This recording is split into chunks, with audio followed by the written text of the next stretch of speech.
We first met Omarosa on The Apprentice, President Trump's TV show, way back in 2004, if you can believe it. Been 14 years. She's been in the Trump orbit in one way or another pretty much ever since. Made her way to the campaign trail, was at the convention, then made her way to the White House. And the now former White House advisor, Omarosa Manigault Newman, claims she turned down $15 grand a month in hush money after she got fired late last year. That's according to the Washington Post, citing Omarosa's upcoming book. And she is torturous, we're told, in that book. She calls the president racist. And the Post reports Newman claims the Trump campaign made an offer through President Trump's campaign advisor and daughter-in-law, Lara Trump. She's Eric's wife. Omarosa says she turned down the offer. Of course, her time with President Trump goes back to The Apprentice, as I mentioned. The White House not commenting specifically on the hush money claim or any of the rest of it. But on the book in general, the press secretary, Sarah Sanders, says this. Instead of telling the truth about all the good President Trump and his administration are doing to make America safe, prosperous, this book is riddled with lies and false accusations. She goes on, it's sad that a disgruntled former White House employee is trying to profit off these false attacks, and even worse, that the media would now give her a platform after not taking her seriously when she had only positive things to say about the president during her time in the administration. She was actually a guest on our program at that convention, and she talked just about that. Times have changed since then. The book is coming out. She'll be on one of the Sunday shows this weekend, and we'll learn the rest of the allegation pretty quick. Omarosa is beginning a media blitz for her Trash Trump book. Meet the Press this morning, Today's Show, and MSNBC tomorrow. I'm sure much else. Guy Benson, Chuck Todd on NBC asked her, how could you have defended Trump so vigorously for all these years, and now you're saying all these terrible things? She said, well, I had a blind spot when it came to Donald Trump. I wanted to see the best in him. But now he's a racist and a misogynist. Do you find that argument persuasive? No, I don't find almost anything that she says persuasive. I think that she is someone who understands her momentary self-interest and pursues it very, very aggressively. On The Apprentice, she was known as the backstabbing, lying, conniving villain, and that's exactly sort of who she is and how she's conducted herself. You're saying that wasn't just done for television purposes? Oh, apparently not. So, I mean, you can question the wisdom of bringing her into the White House, as this administration did, and now they're getting burned for it. But look, she has contradicted herself numerous times. She claimed that she had no direct knowledge of hearing a tape of the president supposedly saying the N-word back in the day. Now she says, I heard it clear as day. I think she's a liar who will say anything. We played earlier the clip from Meet the Press, Susan Free Show, where she secretly taped John Kelly when she was getting fired, and he said a friendly departure would be best for your reputation. And she says that's a threat. Wouldn't any corporate executive say, hey, let's have an amicable parting? It's not like a threat to you? Especially if they were forcing her out. It's not like she was resigning and then they said, okay, can we keep this quiet, whatever reasons are behind it. They told her, you're going to leave because you violated some serious terms of employment here, and when we want you to leave with integrity and your head held high. That's not a threat. But, you know, hell hath no fury like a person who feels they've been wrongly terminated. And I think that's what you're seeing here. I think she's really disgruntled. There's no telling what she's saying is true or verifiable, but she's definitely angry, and she's getting a big platform. I would just add, hell hath no fury as somebody who's been terminated and has a book to sell. Capri Cafaro, you know Omarosa. You can talk about that. And so also, Chuck Todd asked her why she didn't resign after Charlottesville. Of course, the president came under a lot of criticism for his handling of that violence 1 year ago, as it turns out. Does she have credibility as an African-American woman to say, oh, I only realized since I was booted that he is a racist? I think this is an issue of a larger, as Guy said, I mean, a larger issue of credibility. I have met Omarosa, you know, a handful of times. She's from my hometown. So she's in Ohio, and you know, she came from a rough area, and she's a scrapper. Look, and that's what my community is. I mean, we even have a baseball team called the Scrappers as the mascot, right? So here's a person who, you know, basically scraped her way to the top via Donald Trump's successes, took it all the way to the White House, and now she's flipping the script and still using Donald Trump as a way to achieve her success for this book by, you know, creating this level of animus and intrigue. Just briefly, what do you make of Sean Spicer's argument that the media are going to just fall in love with her in this book, despite the fact that she was kind of treated as a sideshow because it fits the anti-Trump narrative? I mean, of course he's right about that. I mean, there's no question about that. If she wrote a glowing book, sort of mostly like his, she wouldn't get invited for 30 minutes on Meet the Press. She is spoon-feeding the media precisely what they want to hear about Donald Trump, and they are very happy to gobble it up. They'll put her on television. She'll sell a lot of books. Everyone wins except maybe the truth. It'll be temporary. They'll use her for getting out the anti-Trump sentiment on the certain cable networks, and then she'll be gone. It's a cruel business. Yeah, Capri Cafaro, Susan Frischio, Guy Benson, thanks very much. Great discussion. Well, President Trump sounding off on Twitter this weekend, slamming the dossier author Christopher Steele, the media, and his Attorney General, Jeff Sessions.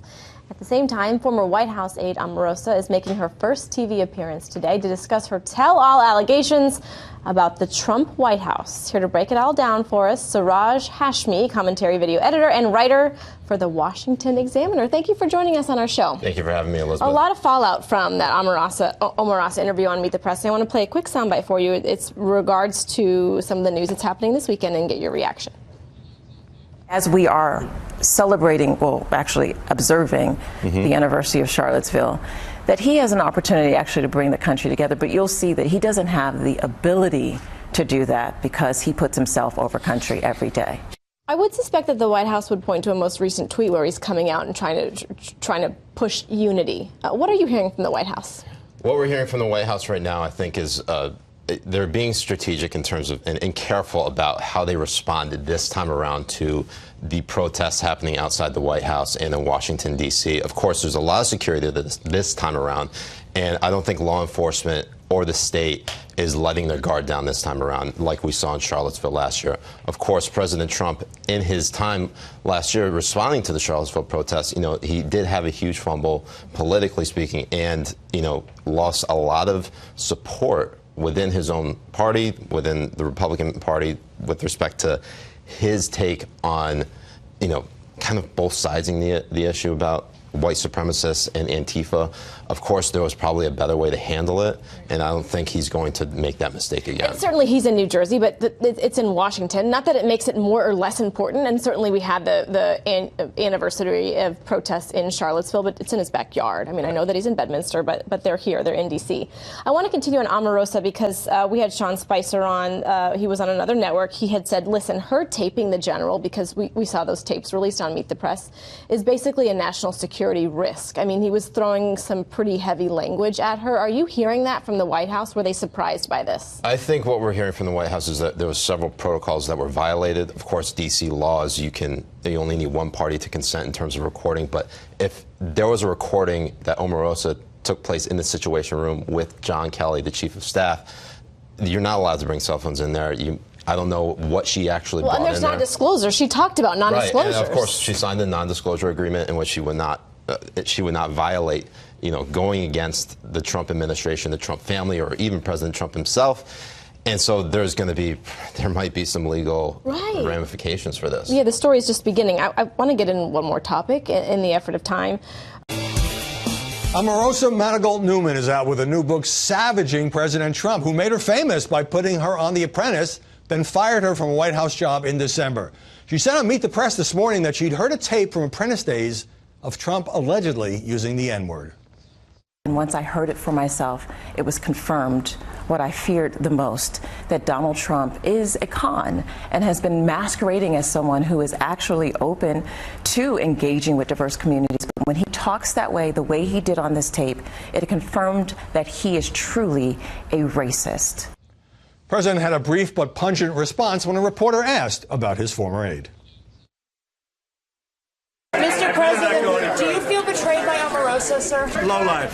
She's a lowlife. Joining us now is former White House Press Secretary Sean Spicer, author of the new book, The Briefing, Politics, the Press, and the President.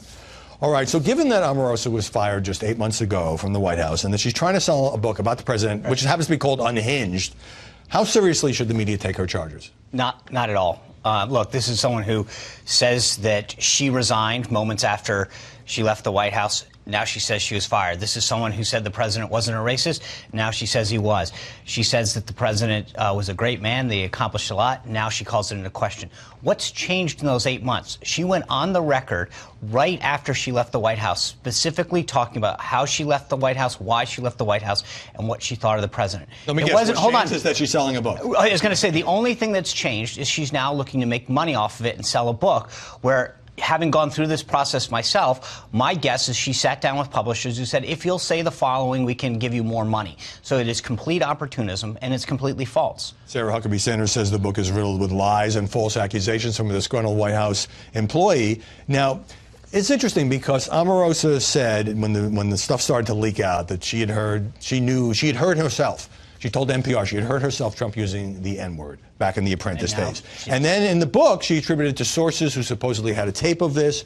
And then she said that on Meet the Press again today. How credible is that accusation? She's not at all. And Howie, I think the other point that's fascinating to me is that for all these news organizations to decry the use of the word fake news and talk about the need to be using facts and pursuing the truth, here they are taking someone who's been largely discredited by her own words within a matter of months and putting her on a esteemed political talk show as a lead guest, wishing her well and passing along accolades on the book, as opposed to recognizing what this is. It's opportunism, and it's completely false. But you're saying she has no right to be interviewed? No, she has absolutely right. But my point is that look at the questions that are getting asked. Look at the spotlight that they're putting it on her. These are the same people who ignored her during her time at the White House, who didn't deem her credible, who clearly, through her own words and interviews and contradictions, is not credible. And yet, these members of the media who decry the use of fake news, who talk about the need to pursue facts and the truth, give her a platform and highlight her. Because why? Because she's attacking Donald Trump. That's why. Right. So she used to be viewed as a kind of a fringe character. Right. And if she came out and continued the conversation that she had when she left the White House, praising him, none of these people would have her on their shows, and none of them would be talking about her. Right. But because she's looking to make a buck, they're willing to put her on and expose her, because as long as you're being critical of Trump, then they'll give you a platform. But the bigger issue that I think is fascinating after that interview is she taped the chief of staff of the White House in the Situation Room, clearly a violation of every security protocol that she signed when she applied for a security clearance. And yet not asked one question about that on that show, not asked about undermining her own security clearance. All right, and since you brought that up, we have the tape as played on NBC this morning. Let's take a listen. I think it's important to understand that if we make this a friendly departure, we can all be, you can look at your time here in the White House as a year of service to the nation, and then you can go on without any type of difficulty in the future relative to your reputation. So she's boasting about this tape, and she says that John Kelly threatened her with those words. I think John Kelly treated her with a level of respect, considering a lot of the concerns that there were rolling around the White House in terms of her recording private conversations, in terms of her inappropriate use of government resources, and the treatment that she had of other employees. John Kelly gave her an opportunity to walk away with her dignity and respect, and how she pays it back is she brings a personal recording device into the Situation Room in the White House, in massive violation of every security protocol. That should be the story right now. I mean, the idea that you are willing to go to that lengths to do that. Now, who knows what else is happening, but that in itself is a massive security violation. Okay, so let me ask you this before we run out of time. She says that after she was fired, the Trump campaign offered her $15,000 a month. She would sign a non-disclosure form, and she calls that hush money. Yeah, look, here's the reality. Everyone who worked on that campaign and that was part of it signed a non-disclosure agreement to begin with. It's standard operating procedure that she had signed multiple times before. It's nothing more than the procedure that she had followed before and clearly violated. But she left the White House praising the president. I think the campaign wanted to continue a relationship with her based on the comments that she made leaving the White House. Had they known that she couldn't be trusted, had they known that she would turn on the president, who has frankly given her the entire platform, whether it was The Apprentice or the White House, they probably wouldn't have offered her that job. Well, by the way, it was standard procedure for everyone, and her going back multiple opportunities, whether it was The Apprentice, the campaign, and otherwise, she had signed non-disclosure agreements that made very similar language each time. By the way, we talked about this supposed N-word tape, which nobody has heard. It's been this big rumor. One of the sources she quotes in the book is Frank Luntz, who's come out publicly and said He never heard it. He never told her that, and she never bothered to check with him in the writing of the book. So if she now is so troubled by the president's racial language, and look, I mean, the president did hire her, so he did sort of give her this stature before he decided to let her go through John Kelly. How does she account for the fact that that Donald Trump did so much for her career as an African American woman?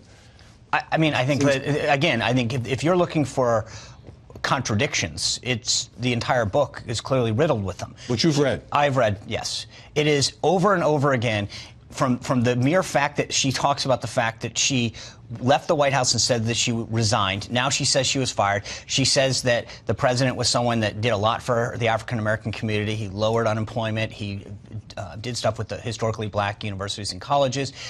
He has done a lot for opportunities in that community. And yet now, and she was so proud of it during her time, she was very public in her defense of what she had done and what the president has done. And in a matter of months, the only thing that has changed is her son getting a book deal. That's it. Sean Spicer, thanks very much for coming in this Sunday. You bet. Thanks for having me.